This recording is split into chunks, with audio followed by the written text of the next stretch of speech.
Hey y'all, thanks for checking in with your girl, SheSheKnowIt. Welcome back to the channel. As always, if you haven't already, please like, subscribe, and share these videos so we can up these viewers, get more opinions, comments, etc., and grow this channel. But today's topic, we've got a San Antonio woman who has been reported dead in her home with mold on her skin. I know, pretty gruesome, right?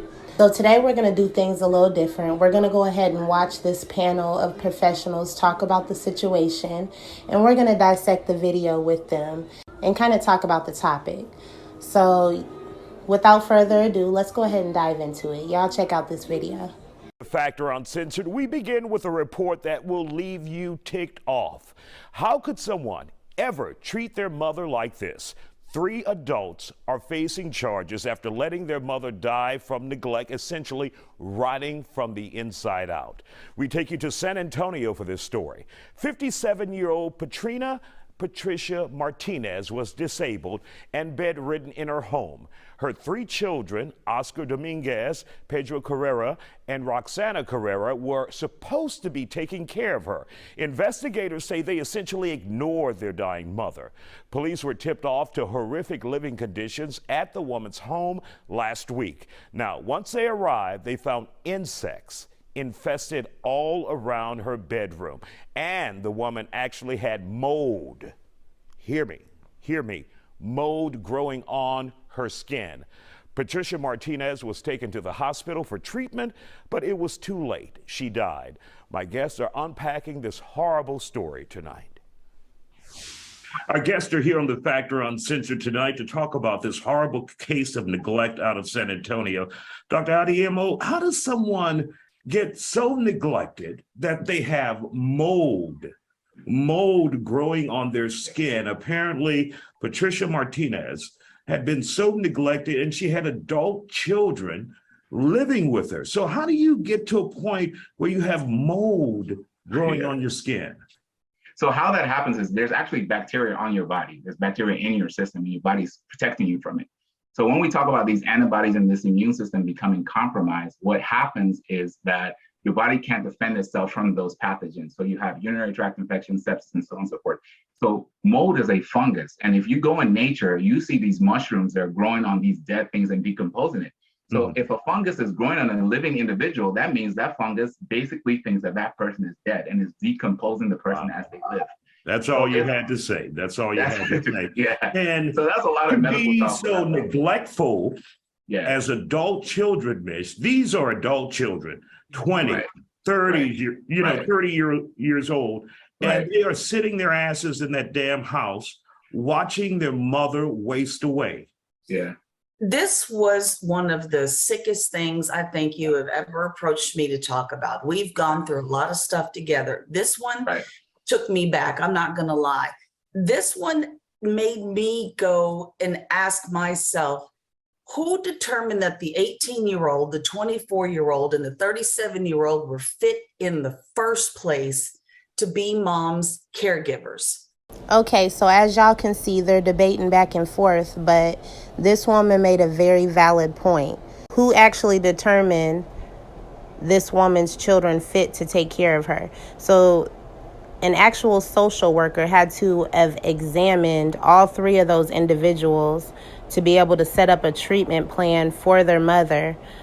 That's something you have to take seriously. As a nurse case manager or whatever it was that evaluated them, they should have known that they wouldn't be fit to take care of their mother. Also, on top of that, are they making sure that the treatment plan is carried through accurately? Doctor's appointments. Is she going to get her checkups? Because if she's on state aid, usually they track these things. They're supposed to be going to get checkups. How are the kids getting the essential materials to take care of their mother? So who's guiding all of this? Because at the end of the day, somebody accepted these people fit to take care of their mother. And clearly she had to been declining over a period of time. So there's no monitoring here. But yeah, let's get back to the video. Because they got assistance from the state, They were given equipment by the state. They were even given an iPad to help monitor, track, and administer medications and food and rotate bathing and clothing. So when you go back to the beginning, or at least maybe not the beginning, but when you do go back, who said that that trio of people was fit to take care of mom?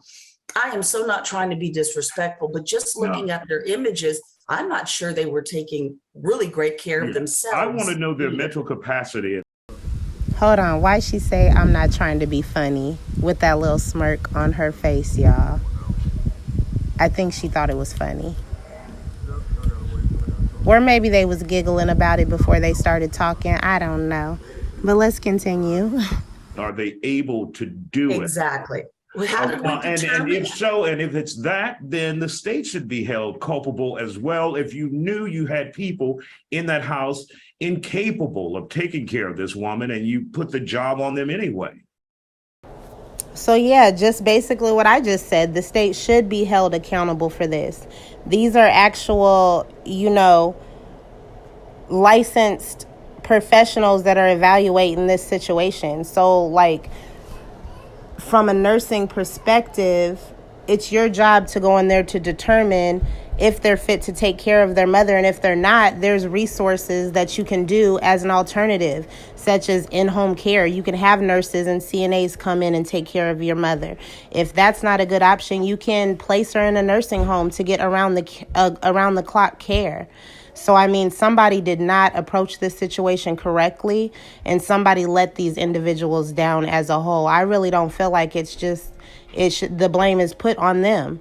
So let's keep on watching. Exactly. And this is a community issue too. This isn't just about the state. It isn't just about the kids. This is a larger community issue. And I think Adeyemo was headed over there. We're talking about back in the day, we used to check up on each other. Everyone knew what everyone else was up to. Today, isolationism is the way to go. Quarantine took care of that. They put that final nail in the coffin. I'm over here doing me. You're over there doing you. Please stay out of my space. We need to get back to checking on each other. Doctor, you wanted to chime in really quick, and you're exactly right, Mitch. You're right, absolutely right. And so one of the things that we say is healthcare is that the most important word in healthcare is the word care. You cannot do healthcare without caring about people, and negligence is a lack of care. So like he actually stated in the video, I think there's just a lack of care and compassion in the system. There's people that are supposed to do certain jobs along the way, and the ball gets dropped in certain places and people fall through the cracks. This woman missed out on an opportunity to die gracefully. She could have been in a position where she was medicated well. She could have had in-home services and then transitioned to hospice to be comfortable as she passed away. But, none of those things were done because the opportunities were missed. And whatever individuals got the chance to evaluate her as mandatory reporters, they failed. Mandatory reporter is, even if the family says that they can take care of them and you feel like they're not physically and mentally fit, you're supposed to report that to the state as a healthcare worker. So somebody messed up here. So at the end of the day, it is what it is. So you guys go ahead and let me know what you think about this story in the comments. But yeah, the investigation into her death is ongoing. All 3 children are currently incarcerated at Bexar County Jail, and they've got a bond set at $85,000 each. And I guess we're just going to hope for the best in this situation, whether it be they be found guilty or they figure out that the situation wasn't properly assessed and the state be at fault. We'll just have to keep up to date on this story, y'all. But as always, please like, subscribe, and share my channel for all the latest tea, drama, good stories, etc. Thank y'all, and you have a blessed